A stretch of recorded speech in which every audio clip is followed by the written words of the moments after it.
Hello, welcome to Pyramid Knits, episode 15 or 16 or something. I never look. My name is Liz. I am a primarily knitter and natural dyer, coming to you from my home just outside of Taos, New Mexico in the southwestern United States. I also get up to a little bit of spinning and sewing and crocheting from time to time, though I am a beginner in all of those areas. I've been knitting for over 10 years now.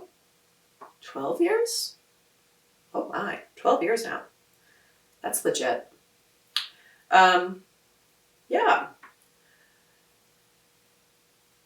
So it's been a little bit of a while since I've come to you guys. I did make an attempt, but the last two recordings of this podcast proved to be unfruitful due to technical difficulties and allergy difficulties. You don't realize how often you sniffle unconsciously when you're a little bit congested. Yeah. Until you watch yourself back on camera. So be glad that I spared you all from that. And a third time is a charm. Today, this is going to work out just great.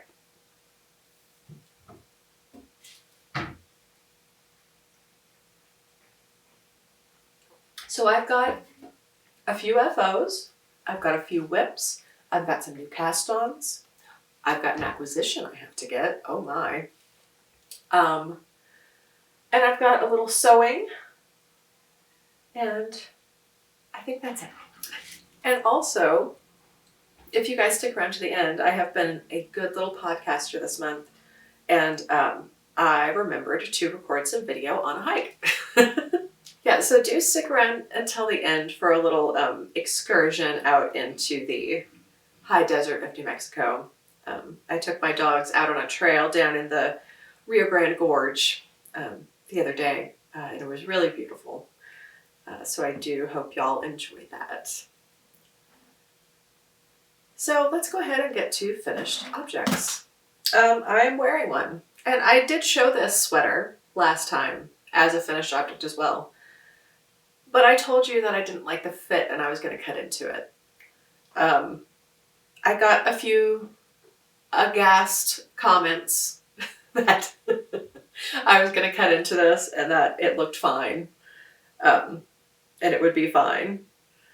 And I had it sitting in a basket in the corner for a couple of weeks just while I was mulling over the actual process of cutting into the sweater to add some length to the front. The problem was bust shaping. I didn't put in any bust shaping because it's supposed to be a nice loose boxy top. But nevertheless, the front rides up quite a bit higher than the back. So I was going to attempt to cut the sweater open across the bust and add in a short row section. And then Kitchener it back together right across the front of the sweater. That sounds like a great idea.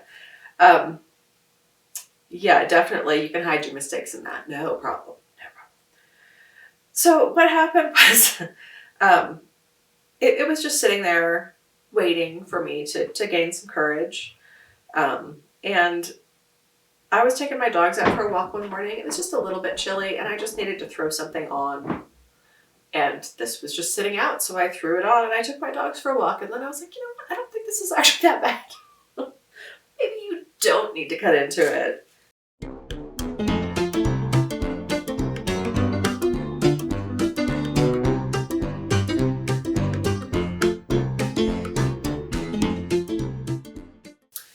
And the yarn, really quickly, is from Asylum Fibers. It's a indie dyer out of New York.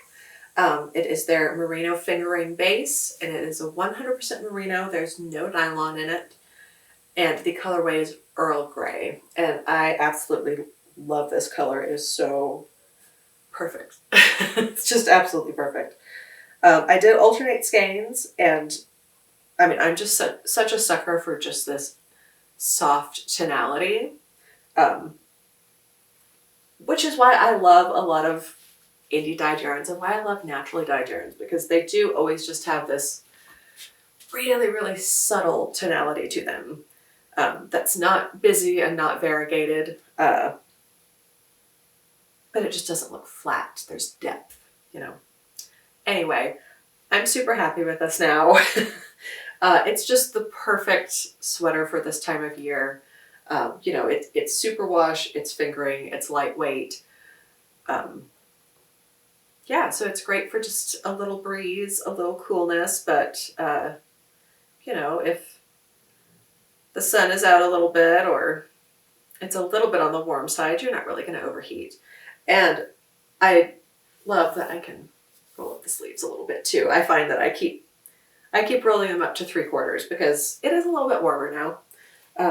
But they pull up really nicely. I think it looks really cute, the slouchy bits.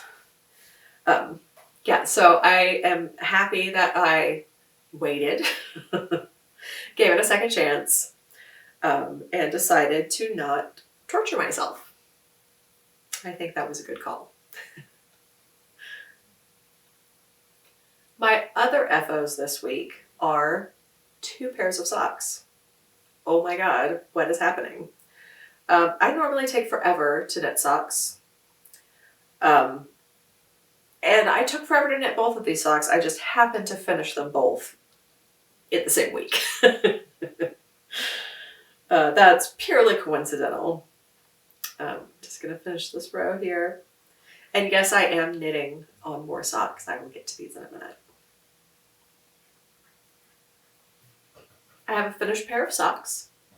And this is from my own naturally dyed yarns. The main blue color is the colorway Ocean Rider, and the brown contrast is Sandcastle. I've talked about these quite a bit. I did afterthought heels, toes, and cuffs. So basically I knitted a giant blue tube and then I cut into it. And that took me a really long time to do because it's fiddly and I don't like doing that. I also have come to realize that I don't really like afterthought heels the way they fit or the way they look.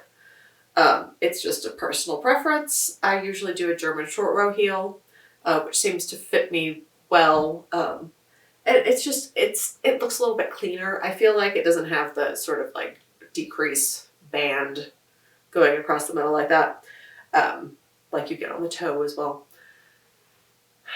Anywho, still, I'm happy they're done. I'm happy I tried this technique again. You know I can always pull it out if the situation requires it, which this situation did require it. But I don't think I'll be doing afterthought heels by choice all that often. Yeah, so I'm really happy with these socks being done. I have already worn them a few times and washed them, and they are just holding up great. So hooray! And I have another pair of socks with unwoven ends. Whoops.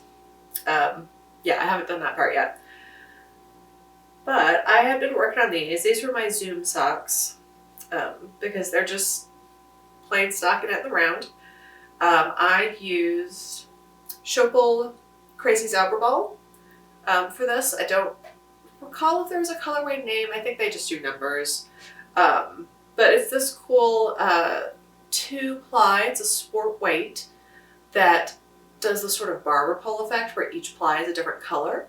And they sort of work through this gradation against each other. So sometimes you'll end up where they like match up with each other and you get a little stripey. Sometimes it'll be marled. And they do come in 50-gram balls. So you can see they're quite different from each other. I did use almost the whole ball for each sock.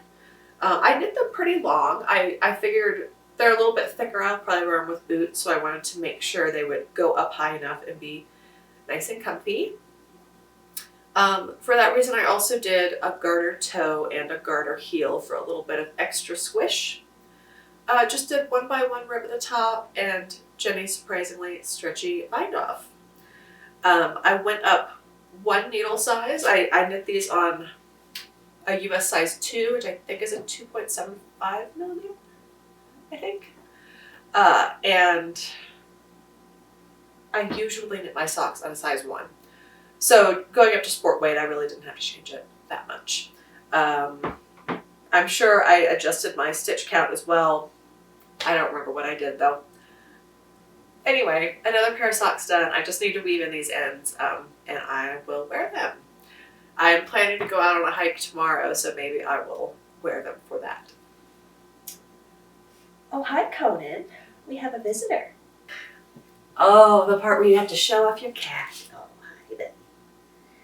Oh, yeah. Conan's just over a year old. I have almost had him for a year. I got him when he was a little kitty from the shelter. And since it was COVID, I showed up and they just gave me a cat in a box. And we met in the car. I got a good one though. He's a sweet boy. Yeah. I'm sure the look on your face is priceless.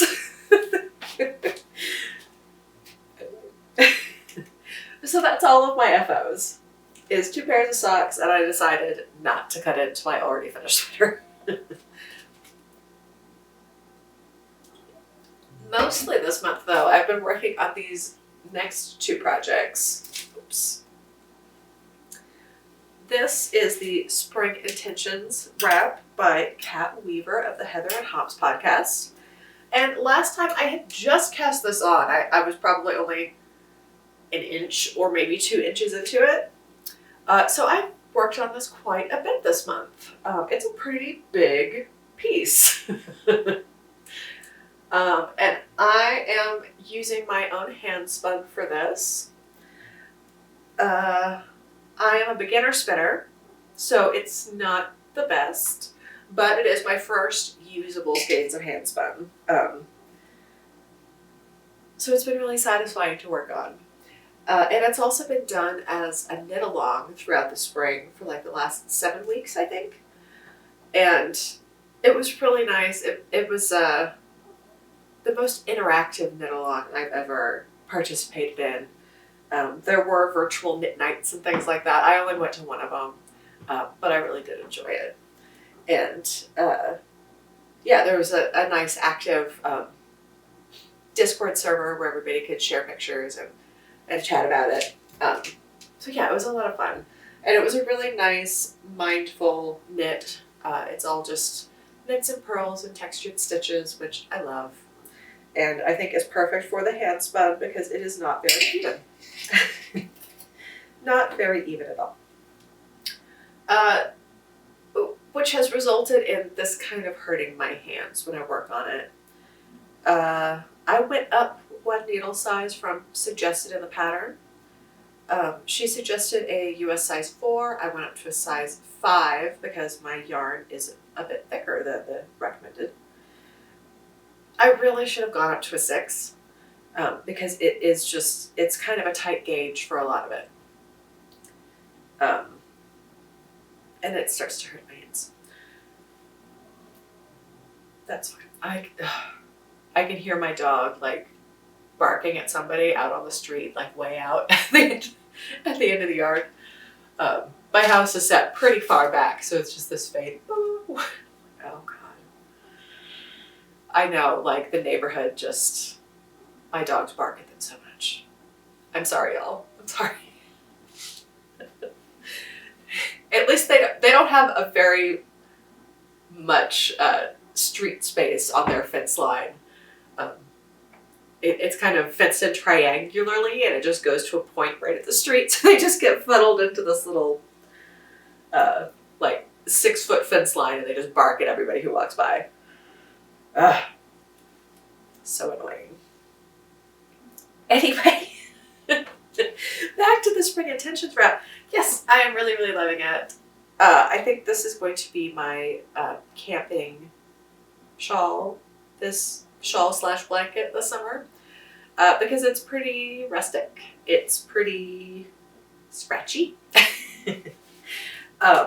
So I think it'll be perfect for just wrapping up and around the campfire. So I mentioned this went for 7 weeks. I am not done with it. The knit along is done. I I'm supposed to be done with it. I'm not. That figures.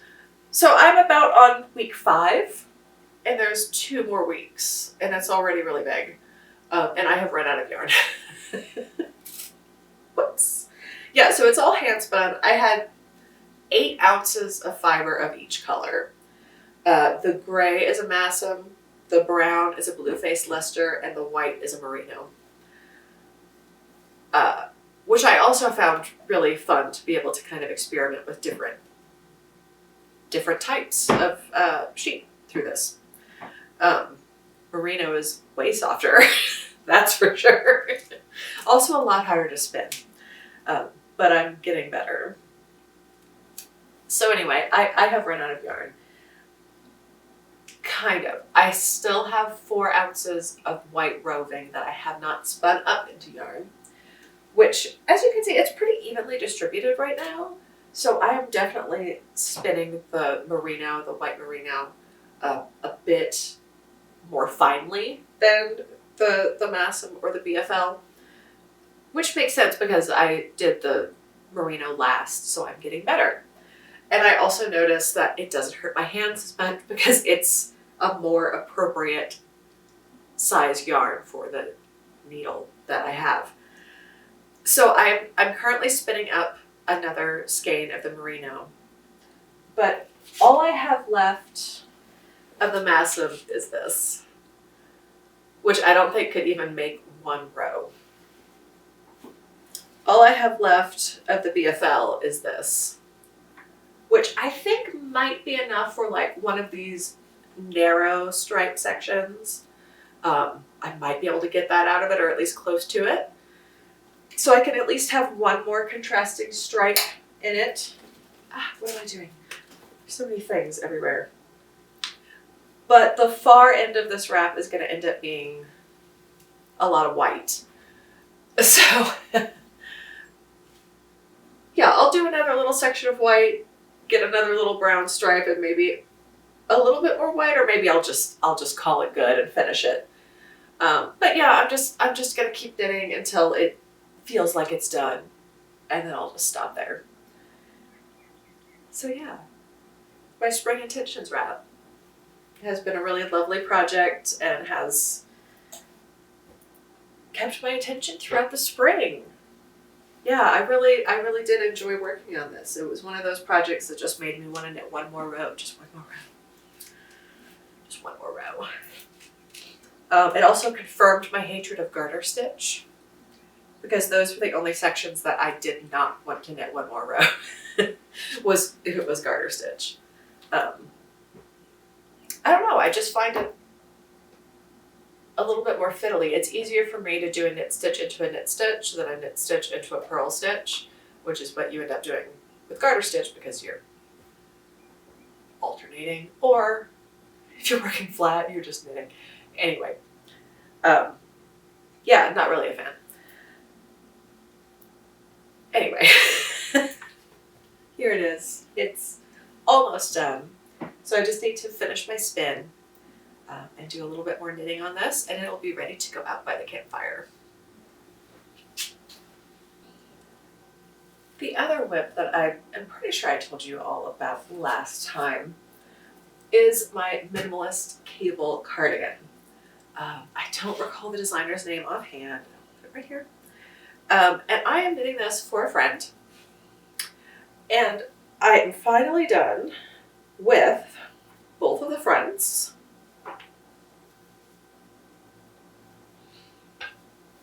There we go. So you can see it's going to be like a V-neck cardigan.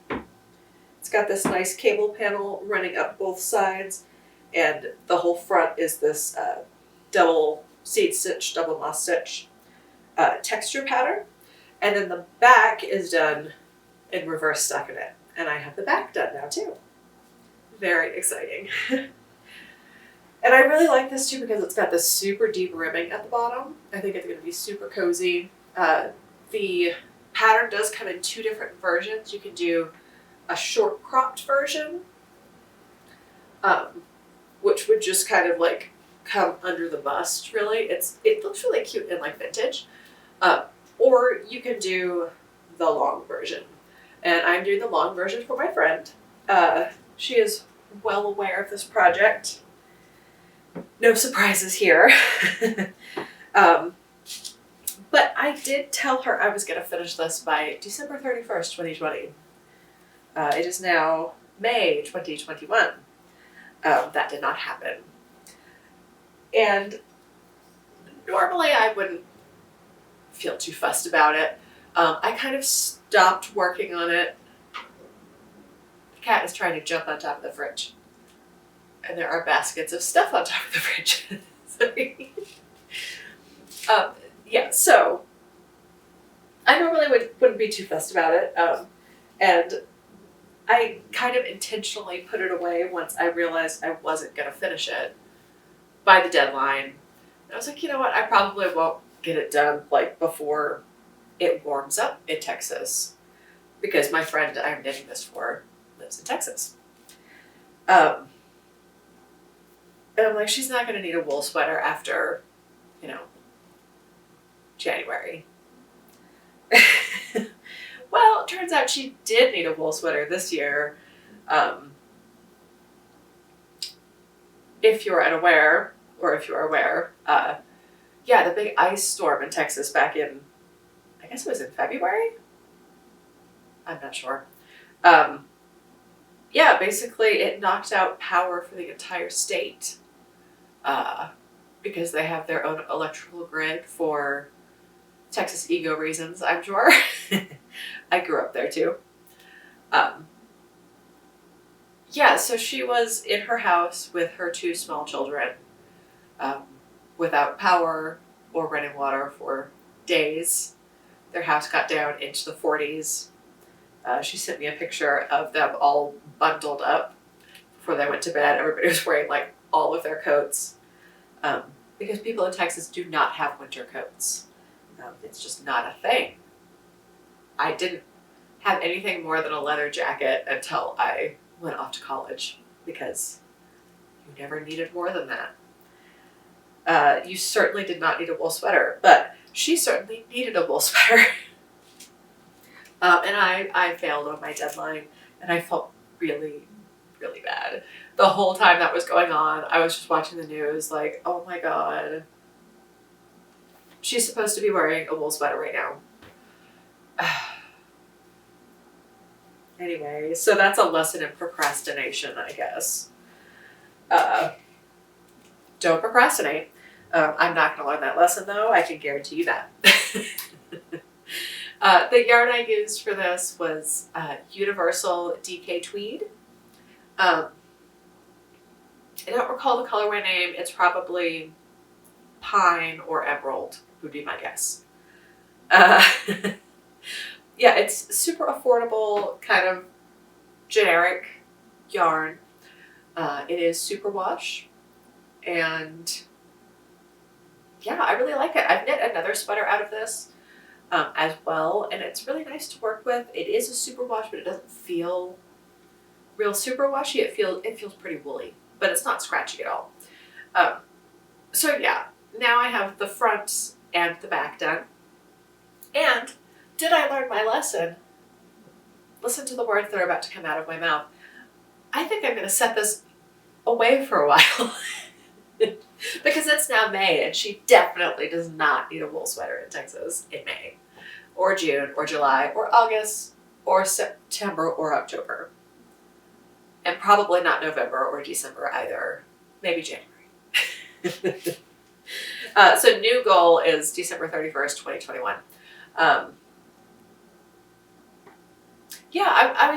was cranking away on this really happily in conjunction with my spring intentions. I was just kind of trading off between the two. And I sort of hit that stopping point with both of them at the same time, where I ran out of yarn on the spring intentions, and now I have to spin the rest, and where I finished the back. So now I'm ready to block these 2 pieces, seam together the shoulders, and then I can start working on the sleeves. So it feels kind of like a natural stopping point, and I have other things I want to do. It will get done this year. It will get done. So that is my Minimalist cable cardigan. Other whips are my socks that I have been knitting on. And this is also my own naturally dyed yarn. This is not a color that I have in my shop or anything. This is a dye mistake. And I am knitting these socks not for myself.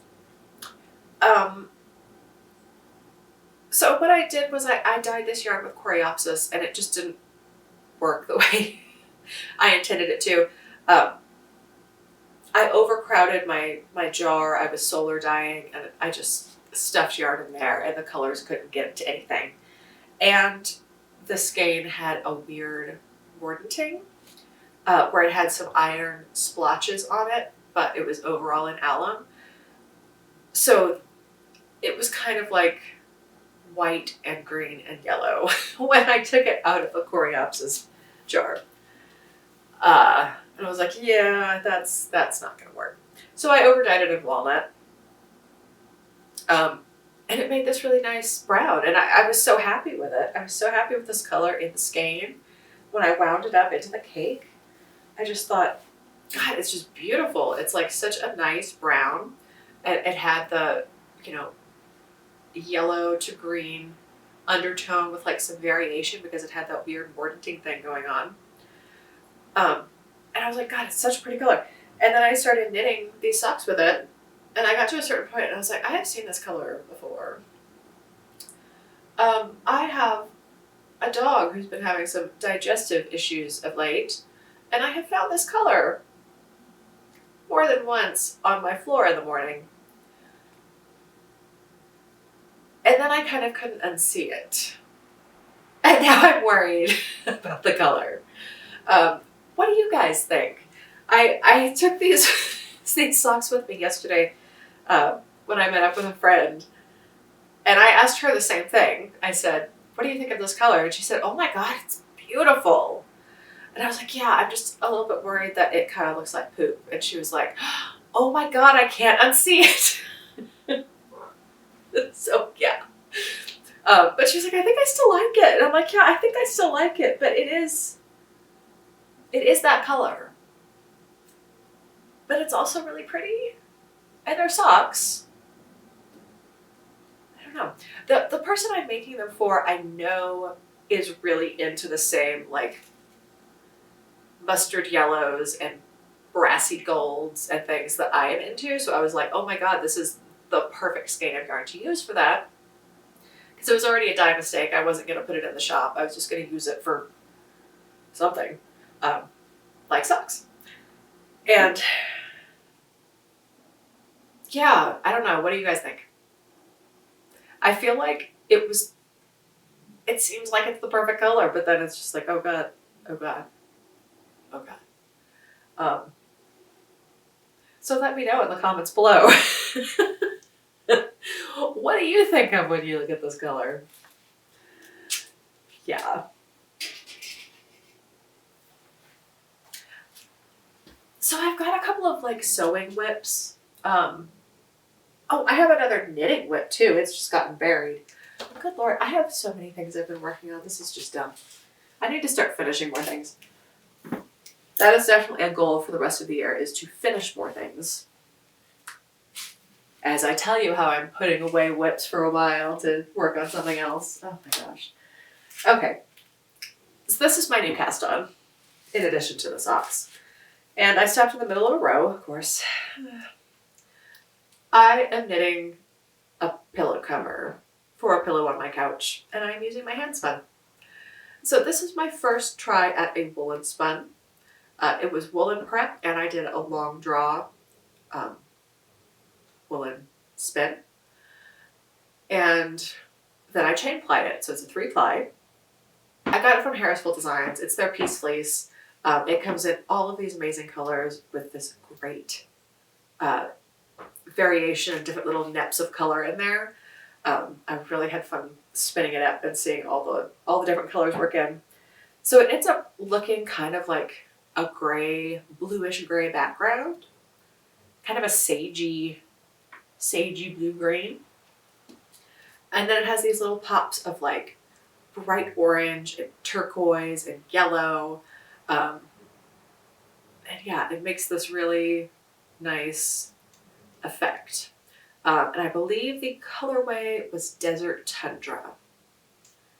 So I've kind of got like a sage green and orange thing going on in my living room. So I think this is going to match pretty well.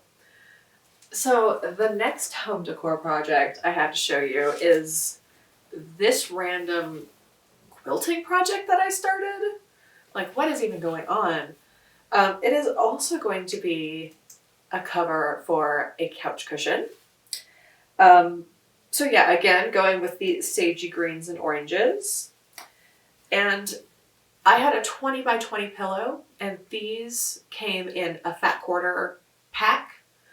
And I think that ends up being like 20 by 18 or something like that. So it's just not quite big enough that I could have just used the full piece.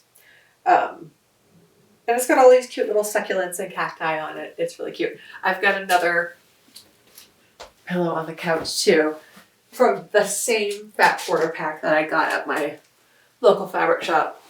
Was this. And I had a smaller pillow form, so I was able to just use the full print of the fat quarter, which was great.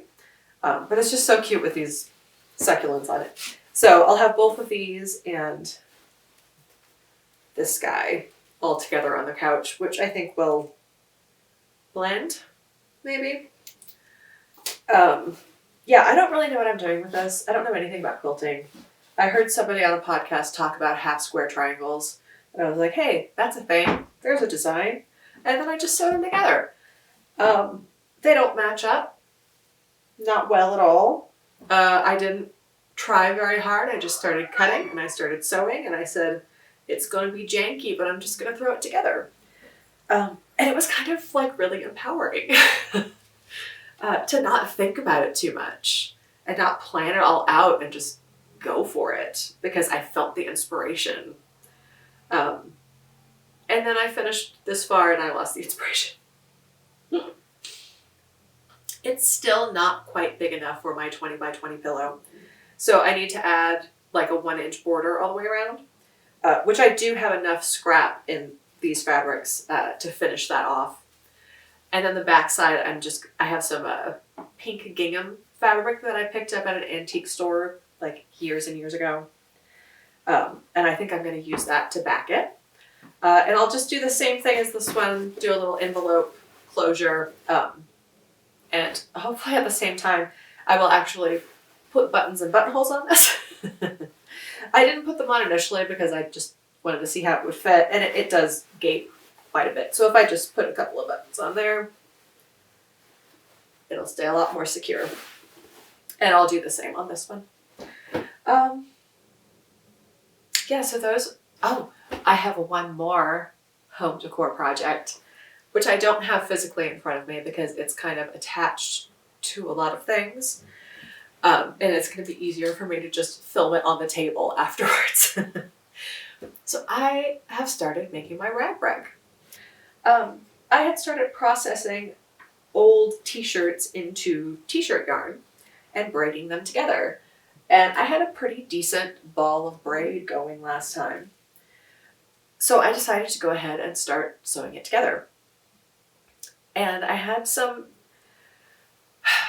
debate over whether I should try to put it through my sewing machine or do it by hand.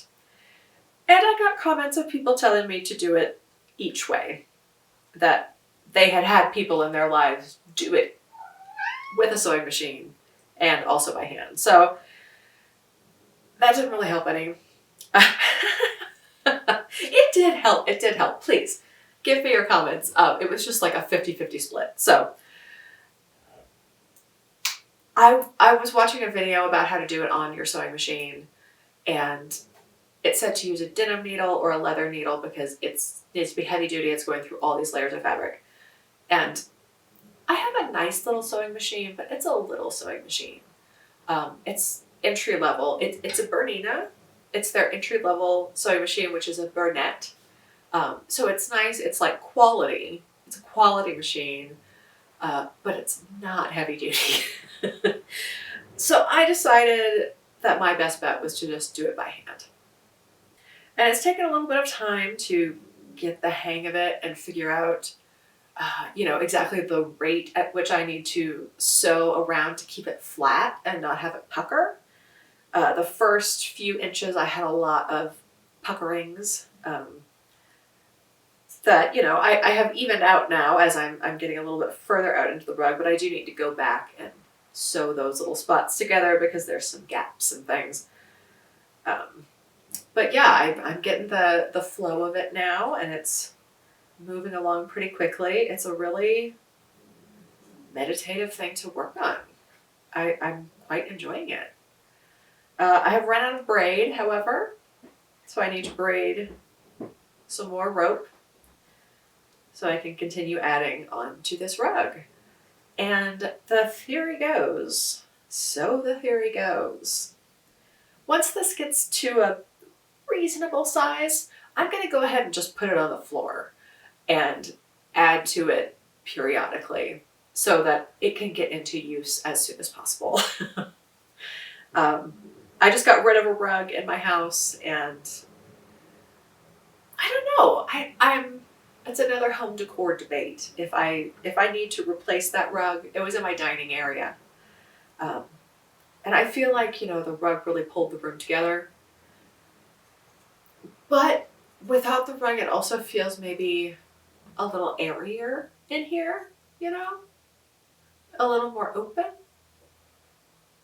And I don't know if that's a good thing. So I'll mull on that for a bit, but I want to get this rug going into use in the house soon.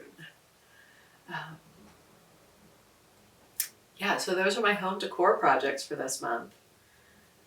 And I have one little bit of acquisition to share. I don't often have acquisitions. I don't often buy yarn. I'm one of those people who buys for a project. I don't often buy yarn just to buy it without a project in mind. It kind of stresses me out to do that, and anytime I ever have done that, I inevitably end up never using the yarn because I can't find the right project. So yeah, I generally just buy yarn when I have a project I want to cast on. So I have a project I want to cast on. So I bought some yarn. I'm going to jump on the ranunculus train. I have not made one yet. Everybody else has, and perhaps have several in their wardrobe. I don't know. I couldn't ever see it in my wardrobe, I guess. But recently, I have had several instances where, let me back up just a little bit. I saw, I don't know, it was a couple months ago probably now, Inga over on Knitting Traditions did a yellow ranunculus. And I was like, oh my God, that I can see in my wardrobe. And I believe she did hers just in mohair. And I was a little on the fence if I should do just mohair or if I should hold it together with a fingering weight sock yarn too. And I really just wanted a yellow sweater that I could mush up into my purse and take with me and throw on if I'm out after the sun goes down. I live in the high desert and the temperature here fluctuates quite dramatically. So even in summer, once the sun goes down, there's a chill. There's definitely a chill. You can still do with a sweater on a summer night. And I'm going to do a short sleeve version. I'm going to try and make it from one skein of sock yarn and one skein of mohair silk. And I have never worked with mohair before, so this is going to be a first as well. I was going to get to the end of this row, but I'll just show you. So this is what I ended up buying. It's so yellow. It's so yellow. Oh, yeah. So I wanted a yellow. And I got a yellow. This is from Bug and Bean Fiber Co. Out of Chicago. It says hand dyed in Chicagoland. And the color is Marigold Lux. It is 72% kid mohair, 28% silk, 50 grams, 459 yards. So, once I got this and I looked at it, and I talked a little bit earlier about how I really like the tonality of things. And it is gorgeous. Like it's I wanted marigold. Gold. I got it. But I think I want the tonality to it too. So my plan is I'm going to dye up a skein of sock yarn for myself. And I'm going to do an onion skin dyed skein to go with this. So the onion skin should take on a little bit more of an orangey tone. So I think it should tamp down a little bit of this like super bright yellowness.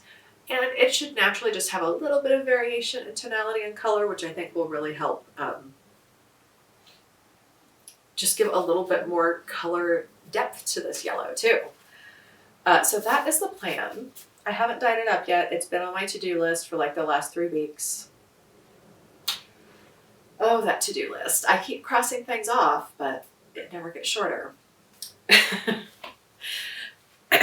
Yeah, so hopefully next time I will have cast on a ranunculus.